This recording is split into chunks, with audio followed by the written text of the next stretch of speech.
Hi everyone, welcome to another video. In this video we're going to take a look at the oil pump that we're going to use in our engine. If you've seen the video where we disassembled the original engine, you could see that this is not the same oil pump. The oil pump that came out of the engine that we're going to use is a two-part pump, so it has an aluminium body and then a separate pickup with the pickup filter that will bolt on or is pressed in.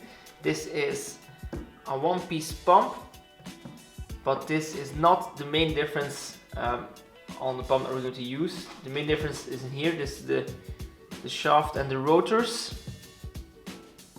And on the original engine, the rotor has a thickness of 26 millimeters, and you can see here this is 31 millimeters. So this is a high volume oil pump. It will pump the same pressure, but it will pump more oil. So there's a higher volume, which we could use because we have a high performance engine. It's not strictly necessary, but it is a nice upgrade, especially because we have an oil cooler which runs quite long lines to the front of the car. It will help to get a little bit more oil flow. So we're going to start off by cleaning this, and then we have a small modification that we can do to this to get a little bit more pressure in the oil pump itself. So we'll start by cleaning this up a little bit, and we need to check the wear on these rotors to make sure that we can use it again.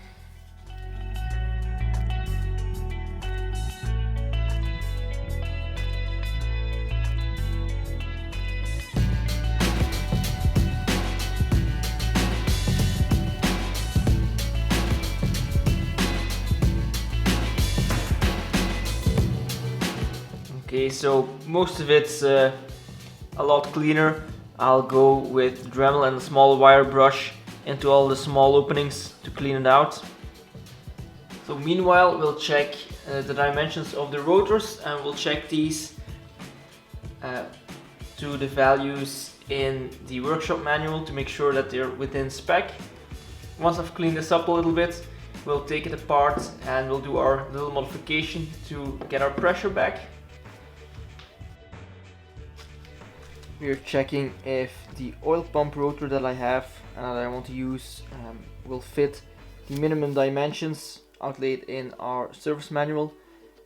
If not, we have to buy a new rotor for the pump. So we have to check it in two positions. The first is this one,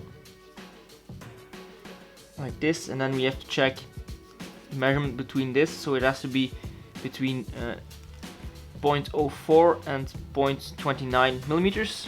So this is a 0.04, this is a 0.28 millimeters.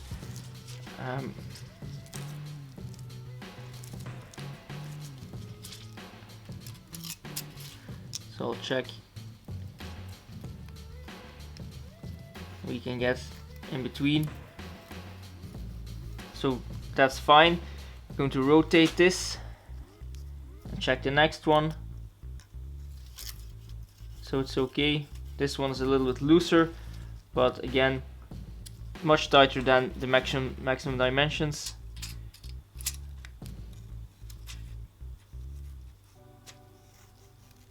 So it's the same on this one.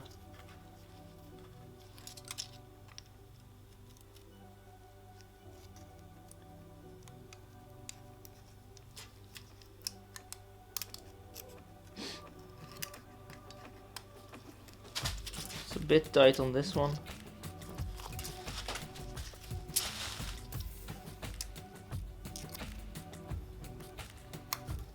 Okay, once we have it in, it's fine.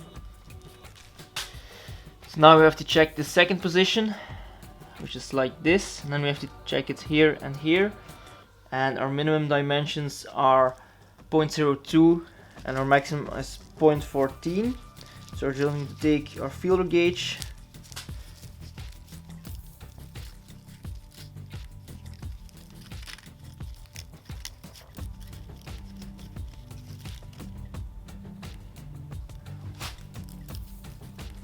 So I have 0.15, which if this one gets in, it's too big.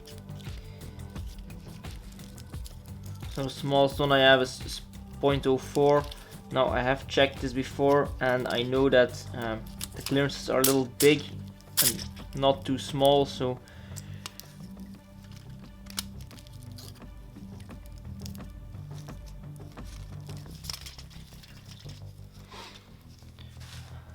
see, we can get this one in between, nice and easy, and it's too big for the maximum dimensions.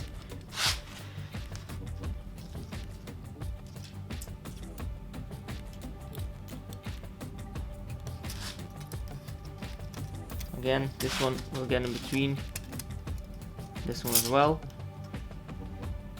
and you can see here, if we force it, we can get to 0.15 in there, and it's on 2 more locations, it's a bit the same. It's not really easy to put in, but it has a little bit of resistance, but I think it's on the edge of what we can use. So a new rotor is about 100 euros. I'm just going to buy a new rotor. I don't want to risk it. It really depends on how you measure it, but it's this one. And if you pull it out, you can see that right on this edge there's quite a bit of wear. So I'm just going to replace both the rotors, the inner and the outer, just to make sure. It's not that big of an investment, and I'd rather have sufficient oil pressure instead of always having to second guess if it's okay. It'll be a high compression engine, so we're just going to use new rotors just to make sure, and we'll use these as spares if we ever need any. Now that we've tested the original rotors, we know that they're not in spec. It's not by much, but I don't want to risk it. If we're spending thousands of euros on an engine, we're not going to reuse an oil pump drive. That's not quite good enough. That costs 100 euros. So we're going to put this away. We'll keep it so we have a spare in case of emergency. But this is our new one. So I bought this from Geared at Renault 16 shop in Holland.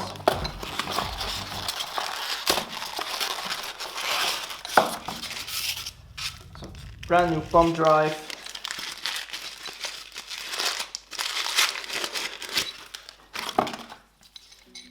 With brand new rotors without any wear on it. As you can see, these have the correct dimensions. So 31, not 26. We'll use this in our engine, and then we're certain that we won't have any issues. So we'll put this to the side, and we're going to use this once we're reassembling the engine. I've cleaned the oil pump some more. Now it's nice and clean. We're going to take this apart now, and we'll start off by removing a split pin so we get into the pressure relief valve.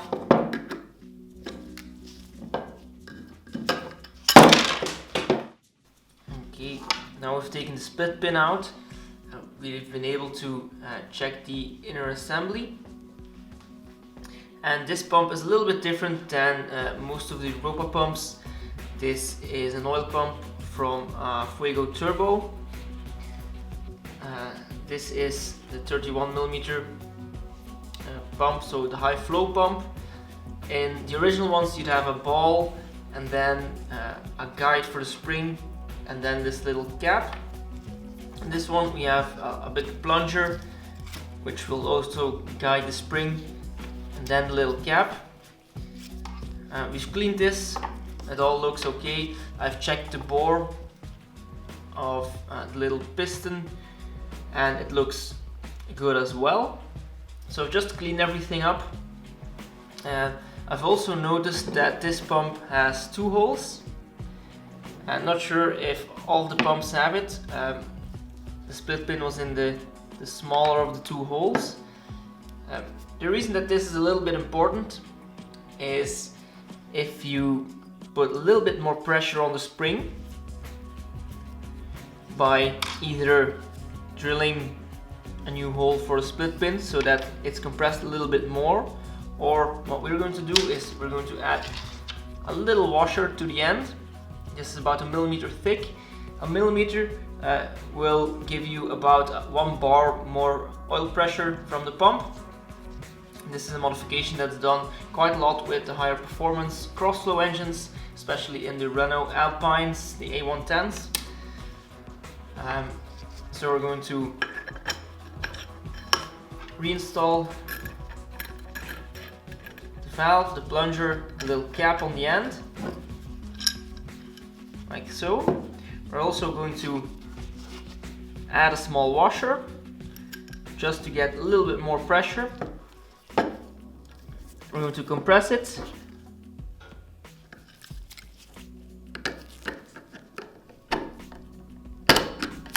Okay, so you can see that the little washer is in there. We have a little bit more pressure on the spring, as you can see here. That will be able to move, and this will take the pressure off. So normally it would bleed pressure off at a certain spring setting. Now that we have a little bit more pressure on the spring, it will make more oil pressure so that everything is going to be lubricated better. I'm going to double check if originally these had already had 2 holes. If not, it might have been modified at some point. So you can see that the split pin is further inwards on this hole than it would be on this hole.